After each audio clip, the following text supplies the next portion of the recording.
Hello everyone and welcome back to another Sims 4 speed build, but in today's speed build I guess we're doing something a little different. We're actually doing more of a speed decorate than a speed build, but I will explain that in a second. First I just want to say that this house is available on the gallery. You can find it under Country Simmers, capital C, capital S, but one word. And you will be able to find this house along with all the other ones we've posted speed builds on. So now back to the actual build. Like I said, this is more decorating than building. The whole video is actually me decorating this house and not actually building the house, because I have a good reason for this. The main reason is because I'm picky. The house that I'm building is not just a house I felt like building. It was actually a house based on one of the characters' houses in a story that I'm writing, and I wanted his house to look the way I imagined his house to look, and that's why I knew it would take so long to try to build the house, and it ended up taking me a long time to actually build this house and make it look the way I wanted to and the way I describe it in my story. So that's why I didn't end up filming it. I just decided to build the house and not film it, and then film everything about decorating it, which ends up, I think, being an interesting video. It's more than long enough to be a good sized video, and in my opinion decorating is actually the more interesting part. Whenever I watch speed builds, I very oftentimes skip to the decorating part, because I don't really like watching someone build a house. I prefer just watching them decorate it and put in wallpaper and stuff like that. So that's why I decided this could still make an interesting video even though it's only decorating. But not only do I decorate the inside, I also do the humongous garden in the back. The character in my story that lives in this house, his mother really likes to garden. So there are two very large gardens in the back, and I think they turned out really nice looking, along with sort of a flower bed thing in the front of the house too. So yeah. The only thing I wish I could add to that would be maybe little butterflies flying around, or like birds or something. That would really finish it off nicely, but I think it turned out really great in the end, and you will see that near the end of the video. So basically, that's all I have to say about why I didn't record the actual building of the house. And now I guess I can talk more about what I'm doing right now. So the characters that live in this house, I think they're not necessarily the most cleanest people. They're not messy or anything, but they would have some things just lying around, so I had fun kind of cluttering up some of the nooks and crannies. As you can see right here next to the computer, I put in a bunch of random stuff, including a microphone for some reason. Don't ask me why, I don't know. And then I put a bunch of stuff on the shelves above the computer as well. The kitchen and bathroom are relatively neat and tidy, but the two bedrooms and the front mudroom hallway thing are a little messy as well. Overall, I think they turned out really good, and I'm really happy with this house.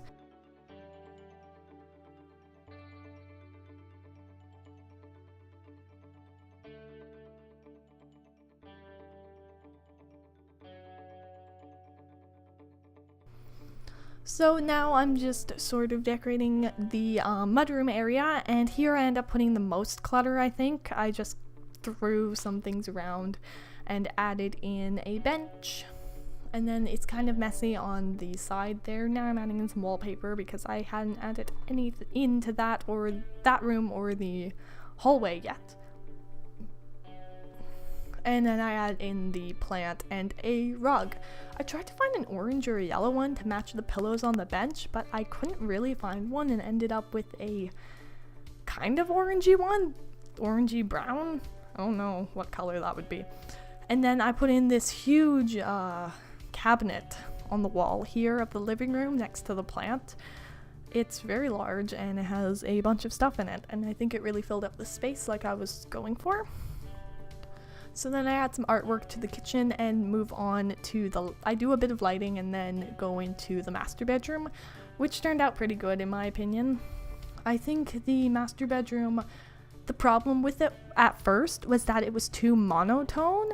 It was too tan-y brown, and then I decided to add a accent color and it turned out much better. So you can see the walls are already a tan color, which I didn't even realize. And then I take this bed and pick kind of the grayish tan swatch. And then I picked a dresser and some nightstands to match the wood, which is a tan color. And then I put in the mirror. And then I start to decorate a bit with a few plants. And then that's when I realized the room is kind of boring. After I put in these lamps, and I'm like, yeah, this is kind of boring. So it wasn't until I put in the little flowers on here. I put in these little, they're from the base game, and they're a little pot of flowers. And they have some blue in them, and I thought, why not put some blue in some other areas in the room? So that's what gave me the idea to put in an accent color, and I think it really brought the room to life and gave it more personality than just this. As you can see how boring, you can really see how boring it is right now. So then I spent a while looking for a blue rug, and then I gave up for a little bit and added in a few more decorations, including the blue flowers in this plant over in the corner there. And then I go back in search of the blue rug. I wanted to find a blue that wasn't too bright but not too dark and not too purpley either. So yeah, as you can see, I'm not easy to please, am I? So I took a while to try to find this rug, and then I ended up finally finding one that worked, which was this one here, and I thought that was a really good color. And then I decided to add a really tiny little pot. No, I took the vase, the big vase thing, and made it really puny, and it's so cute. And then I put the other two blue items with it, and then I put that instead of the lamp in the corner. And then that room was done. So this last room, which is the character's room, well, he lives with his two parents who would have the master bedroom, and then this is his bedroom. This is the only room that didn't really work the way I wanted to, because this wall that I'm putting the desk and the bookshelf on, that's the wall the closet should be on, and the bed should be where the closet is, and then the bookshelf and the desk should be more where the bed is. So you can see that the whole thing kind of has to be shifted around. But that didn't work if I wanted to make the house look right from the outside. So that's why this room isn't quite right, and I'm not completely happy with it. I mean, the decorating is fine, but I'm not that happy with the layout because it's not really what I imagined his room would look like. So yeah, this is the only room I'm not really happy with. The rest I think are great. I think they all worked out really well, especially the backyard, which we are about to get to. So I just finished this room up by putting in some posters, and then I was gonna put in some curtains, but they didn't really work in there, so I just ended up not doing that. And then I put a driveway in. If we had cars in The Sims 4, now would be a great time for me to use them.